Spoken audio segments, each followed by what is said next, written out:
Professor Lanier Anderson of Philosophy, here to talk to us on preparing and delivering the lecture. And although lectures still typify just about every discipline, and although we have very fine lecturers in every field on campus, philosophy, with its emphasis on clear, concise, and examined thinking, would seem to be an especially ideal background for someone who chooses to talk about lecturing. And indeed, Professor Anderson is a philosopher through and through. He completed his BA in philosophy summa cum laude from Yale University in 1987 and finished both a master's and a PhD in philosophy from the University of Pennsylvania in 1993, doing his dissertation on Nietzsche's epistemology. He then immediately launched into a teaching career, first as a lecturer at Penn, then as a visiting assistant professor at Bryn Mawr and Haverford, and subsequently here at Stanford. Here he was promoted to assistant professor in 1997, appointed a Marta Sutton Weeks faculty scholar in the humanities in 2001, and then last year was made an associate professor, though he spent his first few months as a Stanford associate professor by acting as a visiting associate professor at Harvard. And I'm particularly grateful that he actually accepted the invitation to speak here in our series when he was already back at Harvard, and when he could have begged off, and I'm so glad he didn't. Though early in his career, Professor Anderson has already made his mark as both a scholar and a teacher. He received an NEH Younger Scholars Award while he was still an undergraduate, was chosen a fellow at the Stanford Humanities Center in 2000-2001, has almost 20 publications in leading philosophy journals and other works, has been invited to lecture not only at Harvard, as I mentioned, but at Penn, the University of Toronto, the University of Wisconsin, UC Berkeley, and many other venues. On the teaching side, he has already won 3 awards, having been selected as Class Day Speaker at Stanford in 2002, as winner of the University Gores Award for Excellence in Teaching in 2003, and for the H&S Dean's Award for Teaching in 2003-2004. Colleagues and students who eagerly nominated him for these awards might wonder, along with me, if he was unconsciously describing the challenge of effective lecturing when he wrote the following words in an article with Josh Landy called Philosophy and Self-Fashioning. And so I am quoting. Life presents each of us with a bewildering variety of factors attaching to our person. There is no guarantee that such components will fit together without serious tension. Achieving selfhood in the strongest sense is a matter of creating a harmonious order of these elements, thereby fashioning a coherent way of life. And any of you who have tried to write a lecture probably appreciate any more how that seems to be a description of that process as well as our selfhood. So Professor Anderson, please. Thank you very much. So thank you especially for inviting me here. It's an extremely intimidating invitation, and I'm sure that I wasn't the first one who tried to use some lame excuse like absence from campus as a reason not to say yes. It is a great honor to be here in this venue, and quite intimidating. And it's especially intimidating because right around the time that I got the invitation from Michelle to give this talk, I was just finishing up my spring IHUM course last year, which was the single biggest teaching disaster that I have ever perpetrated on any students anywhere. And so I felt singularly unworthy. But I must say the most nervous I ever was on getting an invitation to give a lecture was to give the class day talk in 2002 first the students just wrote me an email and they said, you know, don't you want to come give this talk to us? And I thought, isn't that cute? You know, the students want me to go give the talk, and I said yes. And then they sent me the list of the people who had done it before me, and that was when I really got terrified. So here I was, some assistant professor, and the list was full of people like, you know, Gerhard Casper, Condoleezza Rice, Donald Kennedy. It was Bill Bradley who gave it the year before me. I mean, what was I doing there? I was an imposter. So I found the person on the list who had given the class day lecture the most times. And fortunately, I knew that guy. It was Hrant Kachadorian, who, according to his own account, has taught more Stanford undergraduates than anybody. He ran the Hum Bio major for a long time, and that's probably how he got that title. And one thing, so I took him to lunch at the faculty club, and I said, tell me what to do. And the first thing he said to me was that you should always start out with a story, and then they'll remember the rest of the lecture. So here's a story that my great uncle used to tell me when I first started teaching, and it was about his colleague at Johns Hopkins University, the great literary critic Leo Spitzer. Spitzer was one of the great literary critics of the 20th century, one of the great inheritors of the philological tradition, along with Auerbach, in the German world, German-speaking world. He had been teaching in Austria, but he fled the Anschluss, the Nazi Anschluss in Austria, to Turkey, where he had a bunch of students in '38. And as my uncle would tell the story, shortly thereafter, the long arm of Johns Hopkins reached out and snatched him up from Istanbul and brought him to Baltimore. Probably from Spitzer's point of view, it seemed a little different. He was, you know, desperately trying to get to North America. But my uncle, too, had been at Hopkins only since the late 30s. He was still a relatively young teacher then. And he met Spitzer one day at the faculty club and started talking to him about a poetry seminar that he was doing. And Spitzer had some interest in that, even though he mainly had worked on continental literature and my great uncle was teaching American literature. He said he had a kind of passing amateur interest in Whitman, and, you know, would my uncle be interested, he could come give a talk in the seminar. Spitzer came there, gave a talk to the students about Whitman, at which point the students in the seminar were blown away and spontaneously rose and stood and gave him a standing ovation, even though it's only, you know, 25 people or something, my uncle included. They were just completely awed by the performance of the great Professor Spitzer. Back at the faculty club the next week, my uncle, you know, sort of sheepishly sat down at Professor Spitzer's table again and said, well, you know, you kind of messed me up there. What am I going to do next week? And he asked him for advice about how to manage presentations in classes like that. And Spitzer must have said a bunch of things, but the only thing my great uncle remembered years later when he was telling me the story in the late 80s was that Spitzer said to him, young man, you must get it across the footlights. Now, what I took from that claim that, you know, in lectures you have to get it across the footlights, is that giving a lecture is always one part show, and you can't forget to bring the show when you start out in lecturing. Another good moral of that story was that we can learn a lot of good things about teaching from talking to our elders, which is what I was trying to do when I took Hrant to lunch and got him to tell me how to manage that class day talk. But there are a lot of ways, and not just being incredibly charismatic and gifted like Leo Spitzer was, to pull students in and get them engaged with a course and with material. So one of my colleagues, Chris Babanich, who's an extremely effective lecturer in IHUM, has a sort of series of jokes that he plays with the students at the beginning of a course to kind of get them involved in the subject matter.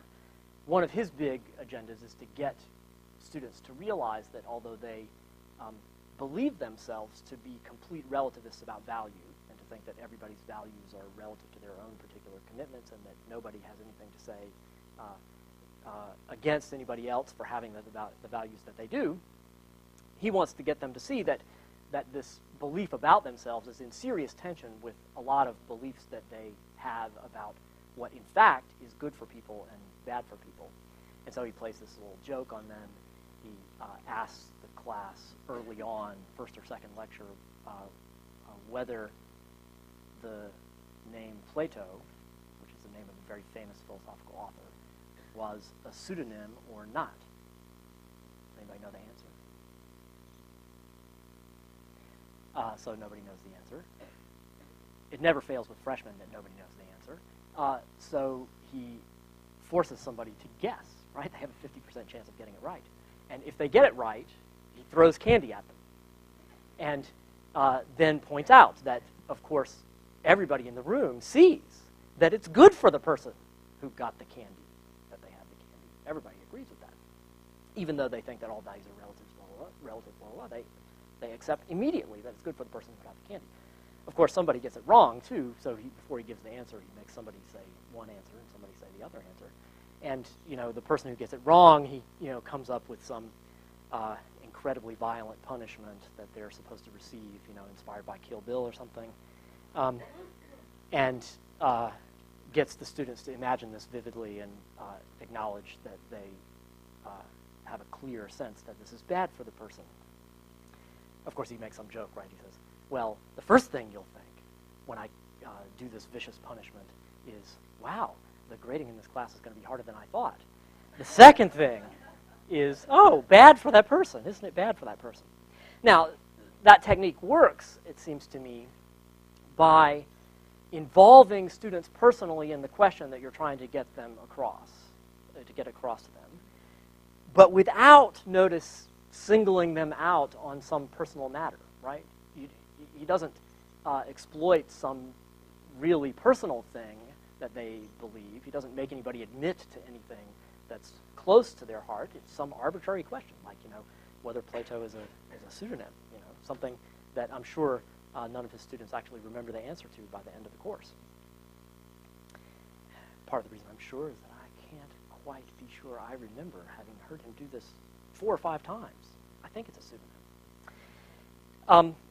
But there are lots of ways to get that kind of effect. So some people don't feel comfortable or are less excited by this sort of Kill Bill type example, and some students are put off by that sort of violent way of joking around, even in the imagination. Josh Landy and I, my co-author in that paper that Michelle was nice enough to quote, tried to make a similar point in an IHUM class by conducting a sort of mock auction on the first day of class based on this open letter that Bill Gates Sr. wrote several years ago about why we should keep the estate tax.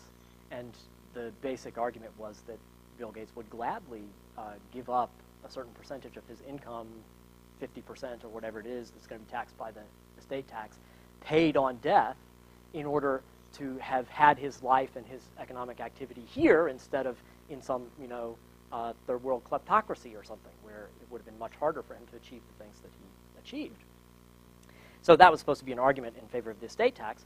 And we wanted to get people to see that they really cared about the quality of their lives and that it mattered to them how good their lives were. And so we had a little auction, how much would you pay in terms of your lifetime, percentage of your lifetime income, to be in this country as opposed to some terrible situation driven by civil war and so forth. And then we just got them to bid against each other, and the percentage kept going higher and higher and higher and higher until it finally became clear that there was one student who was going to outbid anybody. And the bidding stopped at, I think, 95% of the person's lifetime income. And you might think, okay, well, the person's planning to be a social worker or something like that. No, no, no, no. It was Josh Childress who won the bidding, who went in the lottery in the NBA draft last year. So he was talking about a lot of lifetime income that he was willing to give up to have a good life. So again, I think strategies like this work by getting students personally involved, where they imagine themselves into the situation or the problem or the point that is to be highlighted in the course. And I said before that I find it useful to try to figure out ways to do this without actually trying to exploit deep personal facts or beliefs of the student. let me take a little digression here for a minute. I do teach a course on existentialism where I use a lot of personal details about my own life. And I have gradually over the years sort of carved that back to essentially a single example or a few examples in that course that run from lecture to lecture.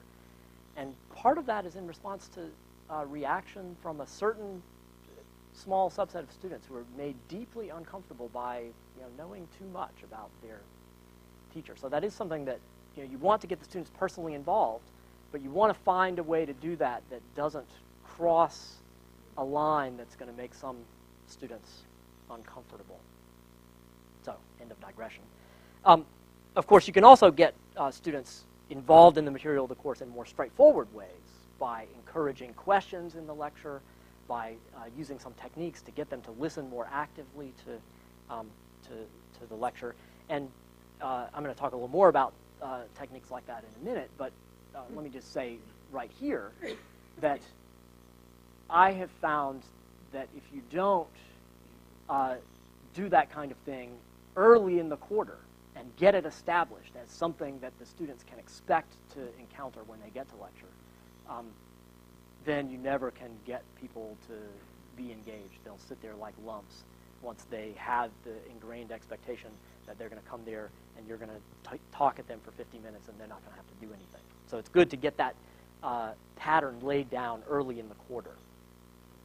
So let me talk for a minute about the general subject of active listening and participation on the part of the students in lecture courses, even large ones. So the major downside of the sort of traditional chalk and talk lecture of the sort that I'm exploring today and defending in some reactionary way, so we're not supposed to get rid of this chalk and talk lecture. It's not bad, not good pedagogy, very bad, etc. But and one reason that people do resist the traditional chalk and talk lecture is that it does have the downside that there's a tendency for the students to be less engaged in the process of their own learning. So, let me say on the one side, lectures like this can be very satisfying for the scholar-teacher herself, because after all, we get intellectual rewards from thinking through the question and figuring out interesting features of the problem space and then being able to present that to the students. And it's very intellectually challenging and intellectually exciting and fun for us, the lecturers. But there is a hard truth that people like us need to remember, which is that teach is a success verb. That is, no one has been taught anything unless the student actually learned, right? And if the student didn't learn, then the whole lecture has been a failure, no matter how beautiful the idea was behind that lecture, and no matter how successful the thinking process of the writer of the lecture, if the students just check out mentally in the middle and don't remember anything, then the lecture was a failure. A failure. And one way of thinking about this point, which is really obvious once you consider it, but which I myself am constantly forgetting in the press of the quarter while I'm writing my lectures, is something that was first pressed on my attention, and after that first time, many later times, by Catherine Preston from the biology department. And that point is this, that the learning that happens in a class is not just a function of the amount of content that is presented in lecture. I'm always trying to up the amount of content that's presented in my lectures. The learning that happens in the class has to be understood instead as a product of the amount of content presented and the percent retained by the students. Typically, moreover, the big effect that you can get to change the amount of learning that's happening in your class is to change the percent retention, not to up the amount of content. And this is one of those cases in life where very often less is more. If you present less content, probably you're going to have a big effect on the percent retained, and you'll end up with a better overall result.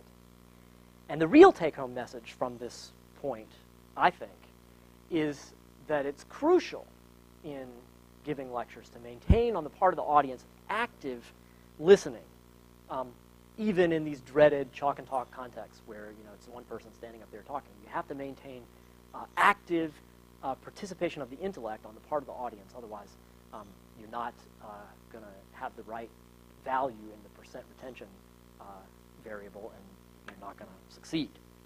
So how to do that? Well, so here are a few things. I'll start with some relatively simple and low time cost measures for achieving this kind of effect. One kind of thing is that you should try to maintain eye contact with your audience. People are less likely to be zoned out or to be surfing the web, which is a big problem in these wired lecture halls, or doing their email or something like that if you're actually making eye contact with them while you're talking to them. Second, you should actually use the board instead of just standing in front of it, right? And my colleague at Harvard, Allison Simmons, is the great master of this technique. So she's constantly thinking in every lecture that she gets, okay, so when am I going to stand up and write something down on the board? And it's a way of just breaking up the attention of the audience. You move around, that makes them pay a little more attention. And you write something down on the board, they think to themselves, oh, I wonder if that's important. Maybe I should write it down too, and then this is good. And so when I actually was a substitute teacher for Allison when I was in Harvard for one of her classes, and she gave me the notes that she had for that lecture. And the whole thing was this incredible color-coded thing with all of these, red and purple and blue and green circles around the text that she had word processed. And it was all these notes to herself about when she was going to get up and use the board, and about what kinds of things she was going to write on the board and what kind of things she was going to walk around the room and so forth. And another sort of technique that my colleague Chris Bonnet uses to great effect is to walk around the room. And one thing I learned in that terrible iHum class that I taught was that this can be extremely effective. So if you've got students who actually just talk in your lecture, one thing that's very effective is you just keep lecturing and you just walk over and stand right next to where they're talking, and that will usually shut them up. So these are all pretty simple, low cost in terms of your own time in presenting material methods. So it's not going to take you any longer to present the thing if you make eye contact, not much longer if you use the board or if you walk around and so forth. So maybe now we go a little bit more, you're sacrificing some of the content you wanted to present because it takes a lot of time to do this. These techniques are a little more time intensive. So student questions. That's what I was saying before. It's good early on in the quarter to make it clear that you want to be interrupted, that you want to answer questions from the students. And if you spend some time doing that, the students will be more engaged in what's happening in the lecture. Now, especially for more advanced classes, there's a technique that I heard about a biologist at Indiana University, Kurt Lively, using, which you should, I guess, think of as the pretending not to know strategy of soliciting student questions. So you get some student question, then you pretend that you had never thought of that before and you don't have any idea what the answer is. And then you can get some kind of actual discussion going, and that can be especially effective for bringing students into the life of the problem. So they sort of see that even this person who's thought about it a lot has no idea what the answer is to this question, and then this is good. They feel like they're out at the frontier of knowledge, and they can feel like they're really engaged in the class. Now, of course, in some cases, that happens a lot for me, that Kurt Lively pretending not to know strategy is actually forced on us because we don't, in fact, know the answer. And that was, I have an especially bad memory of that in one of my existentialism lectures where I had worked really hard to figure out this argument, and I thought I had finally nailed it. And I went into class, and I presented it, and one of our graduate students, who was my TA in the class, Simon May, raised his hand in the front row and said, no, that can't work because blah, blah, blah, blah, blah. And the entire lecture just was crumbling in front of me. And it's important not to lose those chances. That was a teaching moment. And it was important for the students to see my lecture just crumble, right, under the objection of one of the students in the class, because then they could see that no, this was a question that they themselves could get involved in, to which the answer was not known. And we got more papers about that paper topic than any other topic at that time, because people were really charged up about that question. But even if you don't get lucky enough actually to be caught out being completely ignorant, then you can still pretend, like Kurt Lively does, not to know the answer. And then, as you go down, maybe there's some even higher time cost strategies that are sort of deliberately devised discussion-promoting mechanisms in the class. And I mean, the main one I'm going to talk about here is the breakout, which I first learned about in a teaching presentation by Russ Fernald, actually, which was a really amazing presentation. And what he started doing in his classes was that he would pose some problem to the class, and they would say, okay, now this is a breakout. Get with the two people on either side of you and work out a solution to this problem. And then after 5 minutes, they would come back to the group, and he would call on 3 or 4 of these groups to present their solutions, and then there would be a little bit of discussion in the class, and then they would move on. Now that's going to take, in my experience, somewhere between 12 and 20 minutes to carry out in a really effective way, because you want to consider a couple of the solutions that small groups came up with, and you really have to give them some time, 3, 4, 5 minutes to talk about the question you posed. But it does get students actively involved in thinking about the questions in the class.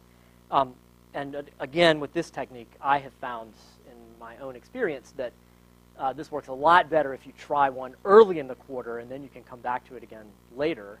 If you try introducing this thing after you've already been lecturing to them 3 times a week for 6 weeks, they're going to think it's arbitrary, and you're being mean to them, and they're going to feel like they're put upon, and then they won't really do it in a fully participatory way. There are lots of other sort of discussion exercise techniques of this sort, where you pose a concrete exercise for discussion to the students in class time. Imagination is really the only limit for the different ways you can think up to do that, and so I won't try to go through a list of all those things.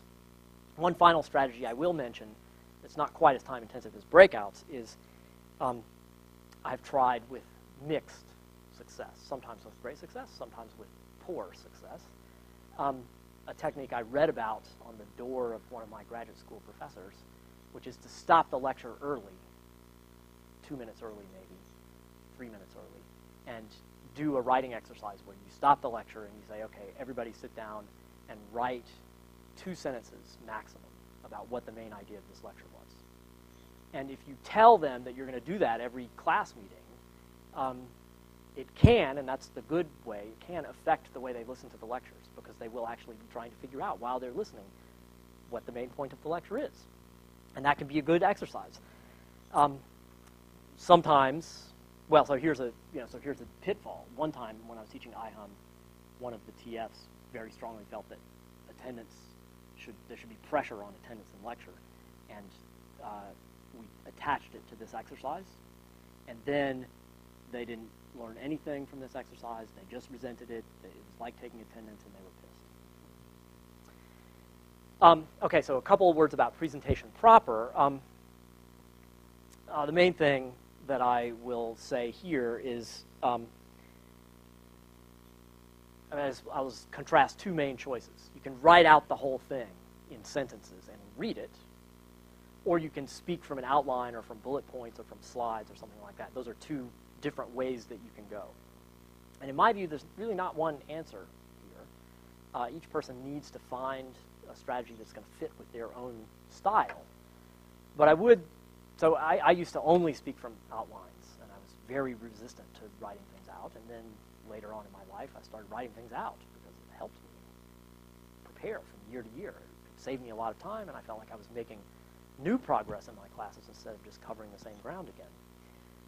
But there are pitfalls from writing things out in full sentences and fully articulating your thoughts about things. And I would suggest that people not to do that unless they're really comfortable and they're sure that they will be comfortable to depart from the text that they have written down in the lecture, because the main, spontaneity is really key in these lectures, and the main pitfall that people have is that, you write the thing out, you start reading it, and you're paying attention to which word is next, and not even what the sentence means, and then everybody just zones out, and we've all heard lectures that were read in that way, and it's, hard even to stay awake. So it's important when you're reading not to sound like you're reading. And, I don't know, subjectively, the way I try to avoid that is to be thinking the sentence really from the inside while I'm reading it and not just looking for the words. But in order to do that, you have to know where that sentence is going, and you're not going to be surprised by the end of it. And one thing that had gone terribly wrong in that IHUM course last year that I'm still traumatized about is that I had agreed, for reasons that I won't go into, and I'm never going to agree to do this again, to have a meeting right before class, both days. And as a result, I wasn't spending the hour right before class going over the lecture. And so it wasn't sufficiently internalized, and I would get lost in there, and I would start to sound like I was reading, and it was a catastrophe. It was a catastrophe. So you should spend the hour before your class preparing your class. Tell those people no. Right? The TFs wanted to meet right before the class because that's when it's convenient for them. But I'm sorry, next time, no, I'm never doing that again. Okay, and then last point about that, and this is a lesson I learned from one of my graduate teachers. It's really a good lesson for those of us who started teaching and have been doing it for 5 or 10 years by now. It's very tempting after a while. You teach the same course for the 3rd, 4th, or 5th time, not to do the reading, because you know those texts very well, but I went over to dinner to this professor's house, and his partner was there, and she taught at another institution somewhere else, and she told me she just couldn't believe it, how much time he spent on his teaching, because he was doing all the reading for every course over again every time, even though it was the 20th time he had taught this course. But if you don't do that, it's not fresh, and then the lectures are bad. So some days you can't do it. It's a sublunary world, and sometimes you can't do it, but it has a cost when you don't do it. So the Gary Hatfield lesson is that you have to keep doing the reading even when you're an advanced and accomplished teacher like he was. So last point about presentation proper. Students often like visual aids, like that handout that I passed over, or overheads or something like that, slides, something like that. Students often like that, and if you don't have a handout, students in large lecture courses will often complain that they're not getting the handout. And what they really want, of course, is not to have to take notes, and they want the handout to be able to substitute for their notes. And I don't really like that. And so I tend to make handouts or overheads when I do with just the very broadest layer of the outline there, where lots of details are to be filled in, and then they have to actually be thinking to select which details they're going to write down in their notes, and I think that helps keep them more involved. But I tell you, the best handouts on this campus are made by Josh Landy. He makes awesome handouts. And what he gives them is, all of the evidence that they can use to make their own argument about the text that he's telling them about. He gives them this incredibly rich array of quotations, and then a pretty rough and abstract outline of what he said about this evidence. And those handouts are really quite beautiful. I wish I could do it as well as he does. All right, so part 2 of the lecture, preparation and structuring of the lecture. And I want to talk for a couple of minutes about 2 main models of writing a lecture that I have found helpful and interesting for myself. The first model is a clear lecture with a few main points that can, as it were, be numbered.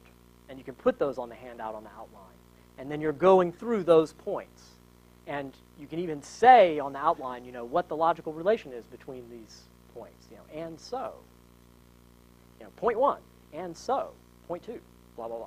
And the master of this kind of lecture is our former colleague, Peter Godfrey Smith.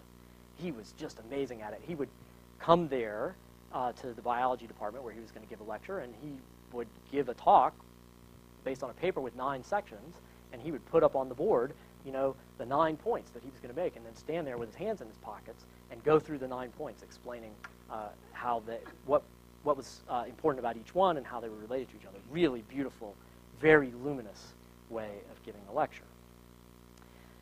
The second kind of model for writing and structuring the thing, and this is a vice. I'm really given to this one, and I use it even when I shouldn't. I think of it as a reticulated structure. It's a much more complex thing where you identify several different strands, which are then going to come, which you distinguish from one another, and then they're then all going to come together at the end. So I think of it as a kind of reticulated or net-like structure that's sort of pulled together at the end, usually by a sort of surprise twist to the end of the lecture, and then the students say, aha, now I see how those things are all related that were talked about earlier. But it's harder to pull that off, and it's especially harder to make it clear what's happening in the lecture, and that's why I say it's a vice that I'm so given to it. I use it even when probably I would be better advised not to. So some advantages and drawbacks of these two strategies. The first strategy, the few points strategy, one of the main advantages of it is that it's easier to bring out the main points of interest, and then you get better evaluations on that. One question CTL asked about whether you distinguish between more and less important topics, which I always get downgraded on, because I'm not good at that. But it's easier if you have those PGS-like lectures. PGS is Peter Godfrey Smith.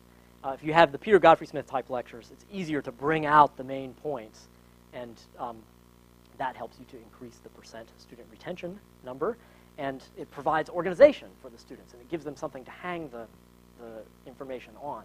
So, for example, you say that in lecturing, it's important to present things in an engaging way and also to prepare a structure that is very nice and that will allow the information to be accessible for the student. And then within point 1, of course, you suggest that there are various specific techniques that you might adopt to engage the students on a personal level, and that you need to promote active listening, and that there are various things you can do to improve that, maintain eye contact, right? So there are a few points that you can bring out that way, and in that way you can maintain clarity for the students about what the several points are that you emphasize during the talk. With the reticulated structure, the main disadvantage is that you lose the advantages of the other idea. But the main advantage is that if it works and you really pull off the surprise twist, you leave them thinking about something, and you create an impression in the audience that really there's more to figure out about this topic, and that I should think about it more. And that's, especially in the humanities, a lot of what we're trying to accomplish with our lectures. And so I tend to think of what you're going for here on the model of the movie The Usual Suspects. I don't know if people know that movie, but it's a very surprising ending, and the ending changes the meaning of everything that happened earlier in the movie. So that the experience that you have when you're walking out of the theater is, I've got to see it again, because you want to go back and see how all the things that you thought you knew as you were going through the movie turn out to have a different underlying meaning. And that's a big part of how people in the humanities think. We're really into texts that have a sort of exoteric structure on the surface and that really means something more complicated and deeper inside. That's what we're attracted to, and so people like me are sort of given to the vice of structuring our lectures that way.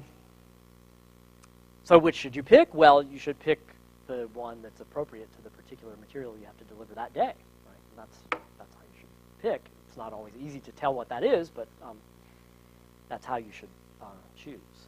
So let me make one additional point about these two methods. In both cases, it's important to remember the importance of explicitness, of being extremely clear and explicit about what the important points in the lecture are. But that's especially important in the reticulated structure, where you might be relying in the surprise twist ending on some kind of shock effect or something like that.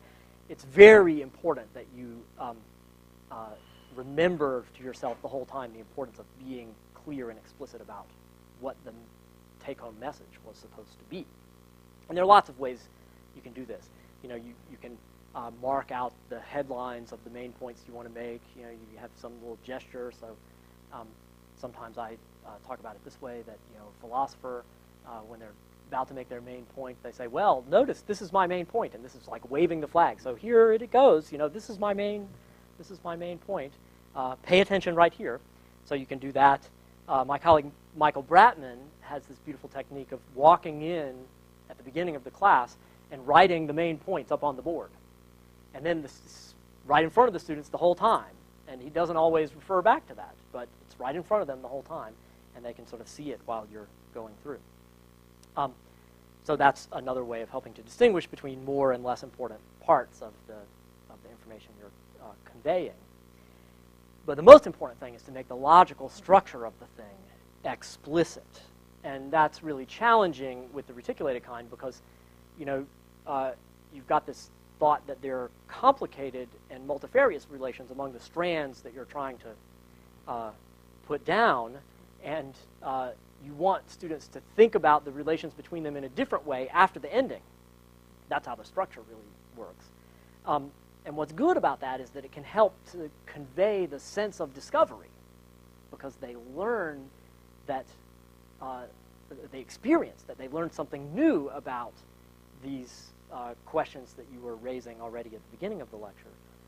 But again, if you don't make it clear by the end what the logical relation among the different strands of the argument was supposed to be, then you lose the effect. And, you know, last point, you know, it's very important with that structure that you watch your time, because if you have structured the whole lecture that way so that it doesn't mean anything until the ending, and then you don't get there, well, then this is bad.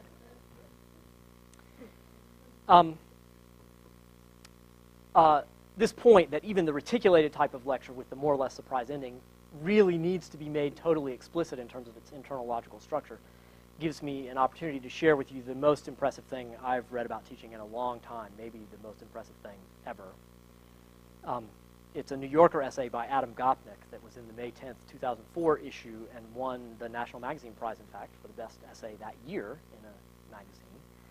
And it's a personal essay about Adam Gopnik's friend, the late art historian Kirk Varnedoe, and it's called Last of the Metrozoids, A Teacher's Final Lesson.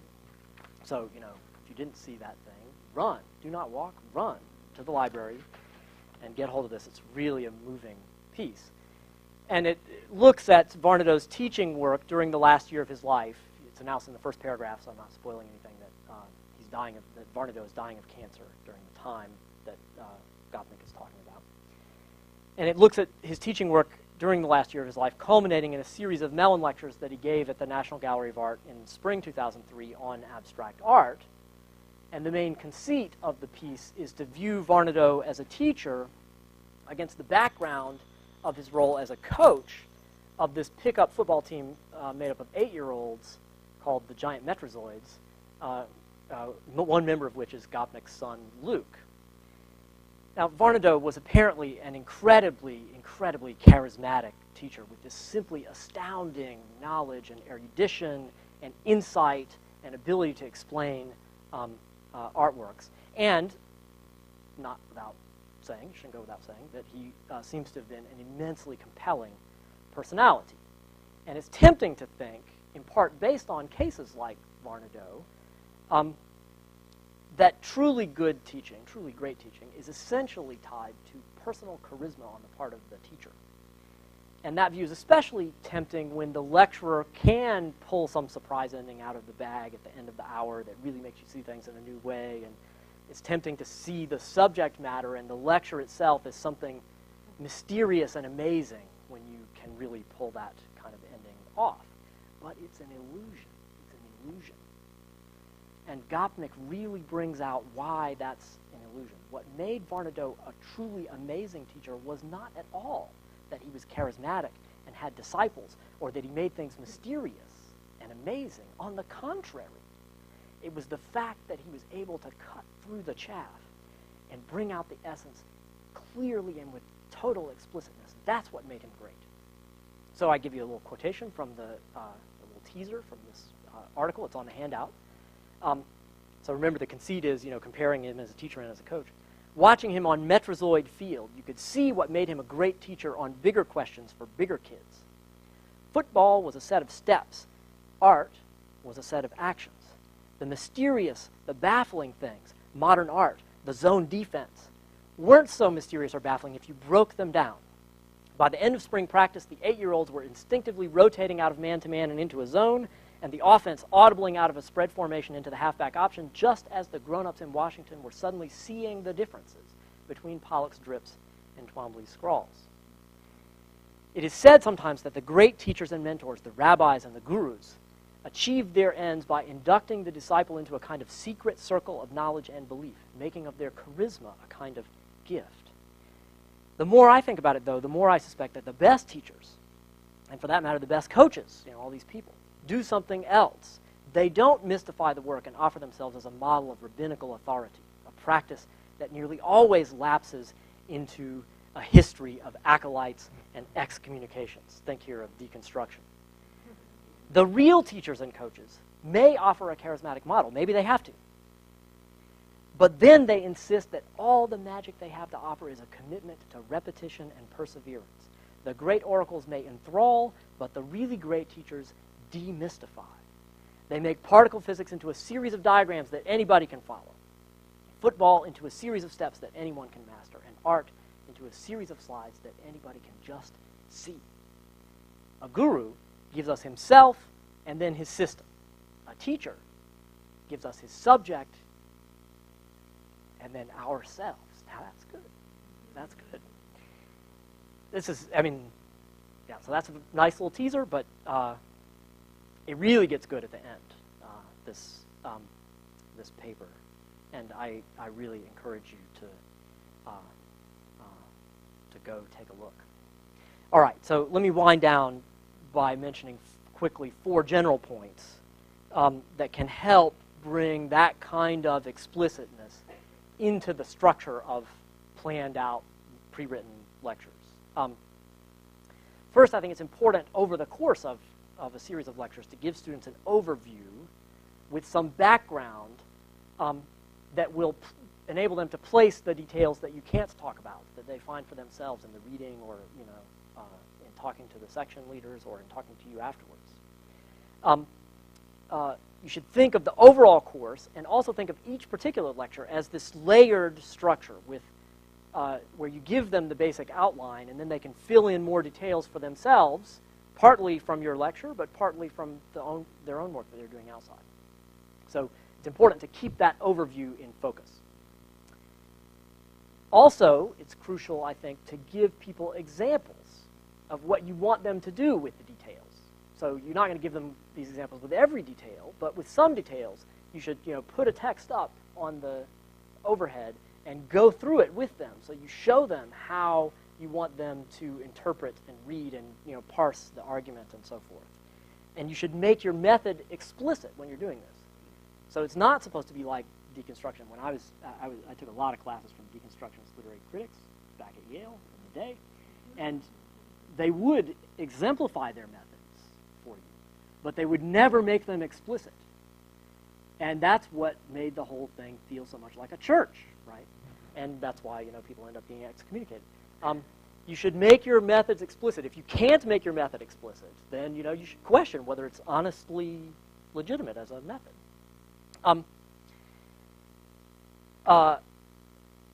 Third point, create some continuity in the course from lecture to lecture by reminding the students, okay, last time we left off with this idea, and now we're going to go here, right at the beginning. And then at the end, next time I'm going to do such and such. That creates continuity across the course from lecture to lecture, sort of linking the ones up individually. And then, of course, at the level of the whole course, I find, anyway, that it's important to tell a story, that the course should have a kind of arc where the overall body of information that you're conveying in the whole series of lectures has a kind of internal unity and integrity, or at least the relations among the parts can be specified in some way. And you can use some key moments in lectures to remind students of what that story arc is, And I mean, I just, from personal experience, the only undergraduate courses of lectures that I remember anything about were ones that had that kind of structure across the whole course. So you should tell a story in the course as a whole. Okay, last point. So I want to close my plea for the old, tired chalk and talk form, which, for all its warts, is, after all, time-tested, time-honored. I want to close my defense, my apology for the chalk and talk, with a plea to revitalize this form, to use this form, to bring our students along, and to genuinely advance the mission of the university as such. We should not just be trying to convey information with our lectures. We should be trying to bring our students into the pursuit of knowledge themselves, to try to give them a sense of what the whole enterprise is for, what it's about, and why we are engaged in it and care about it. And so I leave you with this one last story. When I first started teaching at Haverford College back in Pennsylvania, I was supposed to teach 2 courses. It was 6 hours a week. And then I heard this guy talking on the radio. He's a state legislator, a lawyer from Pennsylvania. And I don't know if you people know, in Pennsylvania, the state government actually gives lots of subvention to even private universities because there's only one big state system, and then Penn and Temple and Pitt and all these other private or semi-private universities get lots of money from the state. And this guy wanted to tie that state funding to rules that would make the universities more public-friendly and more student-friendly.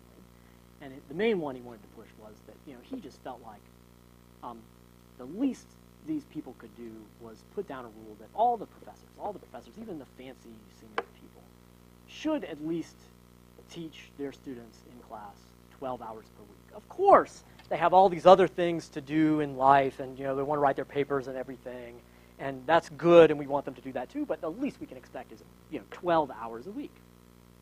I wanted to kill this man because I had just finished teaching 6 hours a week, which cost me 28 contact hours with students that week. 28 contact hours, and then, the preparation. So I had been working 70 hours that week to try to get my 6 hours together. And I wanted to kill him.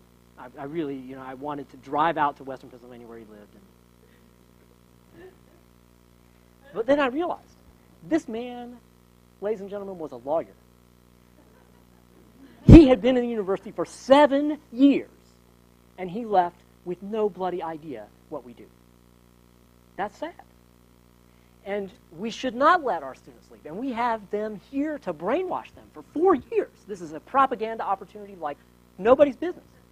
And we should show them what the enterprise of pursuing knowledge is really all about. So that's what I think we should use those Chalk and Talk lectures for. All right, I'm done.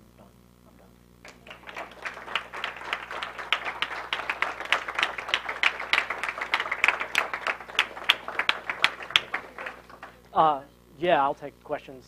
I'm sorry I went over my time limit, so I'm happy to stay for 15 minutes or so, as long as we can. Are there any fundamental differences in approaching a lecture for 200 students as opposed to 20? Yeah. Well, for 200 students, it's harder to get it across the footlights. You have to project more. You have to act more.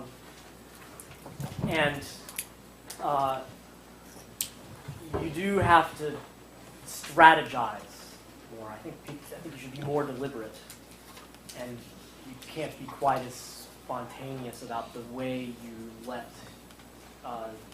student participation in the lecture happen.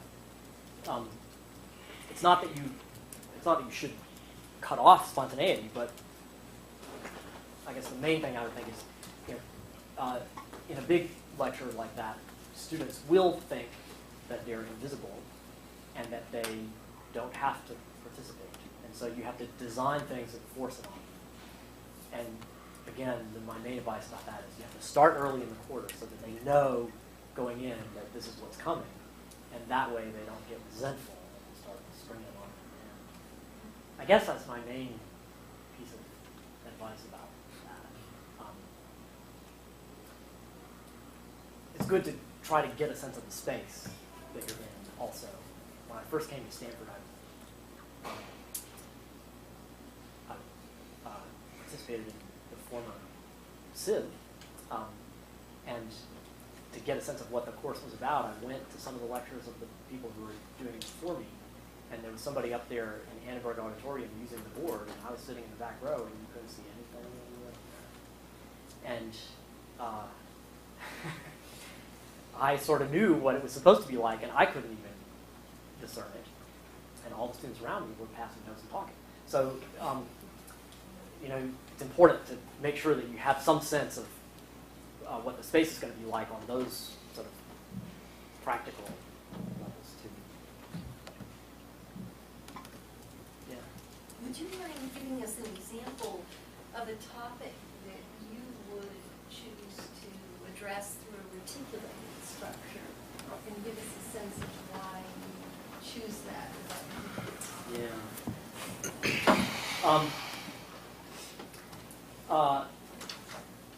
Okay, so here's one thing that I realized when I was writing this talk is that my talk pretty well had the number of points structure. Gottnick's paper has the reticulated structure. Gottnick wanted to get people to feel that basic point that I was quoting him making. He wanted to get people to feel how really great teaching is not charisma gifting. It's demystification. And so he uses this beautiful device in the essay in order to get that point across. And it's interesting because he said it in that he made it as an argument in the quote that I gave. It's pretty compelling right there. But when you read the essay, you end up believing it like religion. And it's interesting because you get the feeling that the charisma was really there, while at the same time seeing that the real point of it was demystification. And so now I give you the little device so I break down for you the device that he used to get it. So early on in the article, he talks about how he and Kirk got to be friends because they were football fans, and they had this little joke between them for years that they had missed the Miami BC football game with this miraculous ending where Doug Flutie threw the Hail Mary pass and they won on the last play. They missed the game because their wives took them out looking at Shaver furniture. And, so they had this joke, whenever they would call each other up on the phone, and, it would be something you really wanted to do together, but, you couldn't because, the wife's not going to let you. You just say, Miami, BC. And then, go on. The last week of Kirk Varnado's life, his wife had to go out of town, out of the city on business. Gottnick came over to stay with him because, it was this last week. He was really dying and needed something to do. And it turned out, bloody hell, the Miami BC game was being rebroadcast on ESPN Classic. And they're watching the game. And they get to the last play. And they're like, oh, this is amazing. And Varnado goes, look at that. What? The safety just blew the coverage. There was no miracle. The safety just misread the play, didn't see that Flutie was going to have time to set his feet, and so assumed that the pass could go maximally 15 yards shorter than it could. And so he read the pattern wrong, he took the wrong angle, and the guy was wide open. There was no miracle. It was just the play that you made. Now that's great, right? You come to see this point, and you see the greatness of it. And then he says, Varnado explained it to them, and then he sat back on the couch with a smile as happy as I've ever seen. Because what's great about life is not to be mystified. What's great about life is to see how it works. And so that's a point that is well made by the reticulated structure, because you really see this guy break it down, and you feel the effect, the emotional power of the fact that he could break it down, because it's such a surprise twist in the end. But you also see how it worked. Do you see that, Gopnik led you in, right? He set you up by telling the story about the shaker furniture and everything earlier on. So, that way the essay kind of exemplifies at a higher level the very process that it's trying to get people to see as really important. So that's the kind of thing you can do with this particulated structure that's hard to do with the PGS knowledge. But, this essay is a piece of genius. And, my lectures usually are not a piece of genius. And so sometimes I use it when I really shouldn't.